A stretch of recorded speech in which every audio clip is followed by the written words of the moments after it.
ನಮಸ್ಕಾರ ಸ್ನೇಹಿತರೆ. ಎರಡನೇ ಸೂಪರ್ ಓವರ್ನಲ್ಲಿ ಮೂರನೇ ಟಿ20 ಪಂದ್ಯ ಗೆದ್ದುಕೊಂಡ ಟೀಮ್ ಇಂಡಿಯಾ ಸರಣಿ ಕ್ಲೀನ್ ಸ್ವೀಪ್ ಮಾಡಿ ಇತಿಹಾಸ ಸೃಷ್ಟಿಸಿದ ಭಾರತೀಯ ಕ್ರಿಕೆಟ್ ತಂಡ, ವಿಶ್ವ ದಾಖಲೆ ನಿರ್ಮಿಸಿದ ರೋಹಿತ್ ಶರ್ಮಾ. ಹಾಗಾದ್ರೆ ಇಂಡೋ ಅಫ್ಘಾನ್ ನಡುವಿನ ಮೂರನೇ ಟಿ20 ಪಂದ್ಯ ಹೇಗಿತ್ತು ಗೊತ್ತಾ?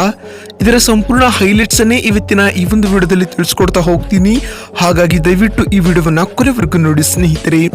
ಹೌದು, ಬೆಂಗಳೂರಿನ ಎಂ ಚಿನ್ನಸ್ವಾಮಿ ಕ್ರೀಡಾಂಗಣದಲ್ಲಿ ನಡೆದ ಭಾರತ ಹಾಗೂ ಅಫ್ಘಾನಿಸ್ತಾನ ನಡುವಿನ ಮೂರನೇ ಹಾಗೂ ಅಂತಿಮ ಟಿ20 ಪಂದ್ಯವನ್ನ 10 ರನ್ಗಳಿಂದ ಗೆದ್ದುಕೊಳ್ಳುವ ಮೂಲಕ ಟೀಮ್ ಇಂಡಿಯಾವು ಸರಣಿಯನ್ನ ಕ್ಲೀನ್ ಸ್ವೀಪ್ ಮಾಡಿದೆ.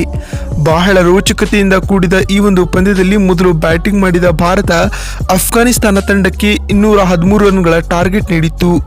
ಉತ್ತರವಾಗಿ ಅಫ್ಘಾನಿಸ್ತಾನ ತಂಡ ಕೂಡ 20 ಓವರ್ಗಳಲ್ಲಿ 6 ವಿಕೆಟ್ ನಷ್ಟಕ್ಕೆ 212 ರನ್ ಗಳಿಸಿತು.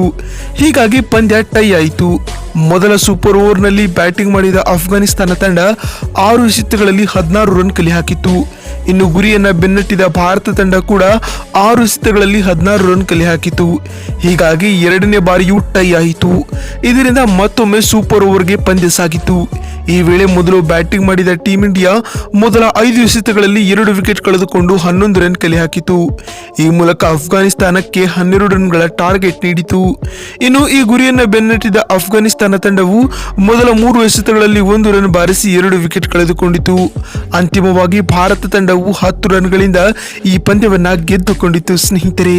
ಇದರೊಂದಿಗೆ 3 ಪಂದ್ಯಗಳ ಟಿ20 ಸರಣಿಯನ್ನ ಟೀಮ್ ಇಂಡಿಯಾವು 3-0 ಅಂತರದಿಂದ ಸರಣಿಯನ್ನ ಕ್ಲೀನ್ ಸ್ವೀಪ್ ಮಾಡಿಕೊಂಡಿದೆ. ಇದಕ್ಕೂ ಮುನ್ನ ಈ ಪಂದ್ಯದಲ್ಲಿ ಮೊದಲು ಬ್ಯಾಟಿಂಗ್ ಮಾಡಿದ ಭಾರತ ತಂಡವು ನಿಗದಿತ 20 ಓವರ್ಗಳಲ್ಲಿ 213 ರನ್ ಕಲೆ ಹಾಕಿತು.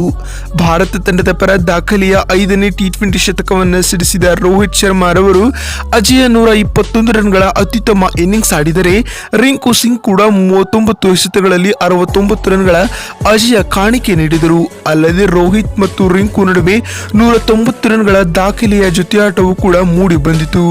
ಹೀಗಾಗಿ ಟೀಮ್ ಇಂಡಿಯಾವು ಮೊದಲ ಇನ್ನಿಂಗ್ಸ್ ನಲ್ಲಿ 4 ವಿಕೆಟ್ ಕಳೆದುಕೊಂಡು ಅಫ್ಘಾನಿಸ್ತಾನಕ್ಕೆ 213 ರನ್ಗಳ ಬೃಹತ್ ಟಾರ್ಗೆಟ್ ನೀಡಿತು. ಈ ಗುರಿಯನ್ನ ಬೆನ್ನಟ್ಟಿದ ಅಫ್ಘಾನಿಸ್ತಾನ ತಂಡದ ಪರ ಆರಂಭಿಕರಾದ ರೆಹಮಾನುಲ್ಲಾ ಗುರ್ಬಾಸ್ ಹಾಗೂ ಇಬ್ರಾಹಿಂ ಜದ್ರಾನ್ ಮತ್ತು ಗುಲ್ಬುದ್ದೀನ್ ನೈಬ್ ರವರು ಕ್ರಮವಾಗಿ 50, 50, 55 ರನ್ ಕಲೆ ಹಾಕಿದರೆ, ಆಲ್ರೌಂಡರ್ ಆಗಿರುವ ಮೊಹಮ್ಮದ್ ನಬೀರ್ ಅವರು 34 ರನ್ಗಳ ಸ್ಫೋಟಕ ಇನ್ನಿಂಗ್ಸ್ ಆಡಿದರು. ಹೀಗಾಗಿ ತಂಡ ಭಾರತದ ಬೃಹತ್ ಟಾರ್ಗೆಟ್ ಅನ್ನ ಬೆನ್ನಟ್ಟಿ ಪಂದ್ಯವನ್ನ ಟೈ ಮಾಡಿಕೊಳ್ಳುವಲ್ಲಿ ಯಶಸ್ವಿಯಾಯಿತು.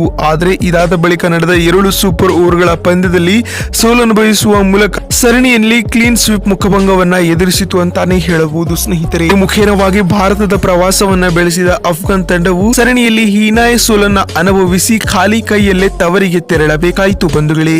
ಸ್ನೇಹಿತರೆ, ಇಂಡೋ ಅಫ್ಘಾನ್ ನಡುವಿನ ಮೂರನೇ ಟಿ20 ಪಂದ್ಯದಲ್ಲಿ ರಿಂಕು ಸಿಂಗ್ ಹಾಗೂ ರೋಹಿತ್ ಶರ್ಮಾ ಇವರಿಬ್ಬರಲ್ಲಿ ಯಾರ ಇನ್ನಿಂಗ್ಸ್ ನಿಮಗೆ ತುಂಬಾ ಇಷ್ಟವಾಗಿತ್ತು ಎನ್ನುವ ನಿಮ್ಮ ಅನಿಸಿಕೆ ಮತ್ತು ಅಭಿಪ್ರಾಯಗಳನ್ನ ಕಾಮೆಂಟ್ ಮಾಡುವ ಮೂಲಕ ತಪ್ಪದೆ ತಿಳಿಸಿ. ಯಾಕಂದ್ರೆ ನಿಮ್ಮ ಒಂದೊಂದು ಕಾಮೆಂಟ್, ಒಂದೊಂದು ಲೈಕ್ ಕೂಡ ಬಹಳ ಮುಖ್ಯ. ವಿಡಿಯೋವನ್ನ ಇಲ್ಲಿವರೆಗೂ ನೋಡಿದ್ದಕ್ಕಾಗಿ ಧನ್ಯವಾದಗಳು. ಮತ್ತೊಂದು ವಿಡಿಯೋದಲ್ಲಿ ಸಿಗೋಣ. ಅಲ್ಲಿವರೆಗೂ ನಮಸ್ಕಾರ, ಧನ್ಯವಾದಗಳು ಸ್ನೇಹಿತರೆ.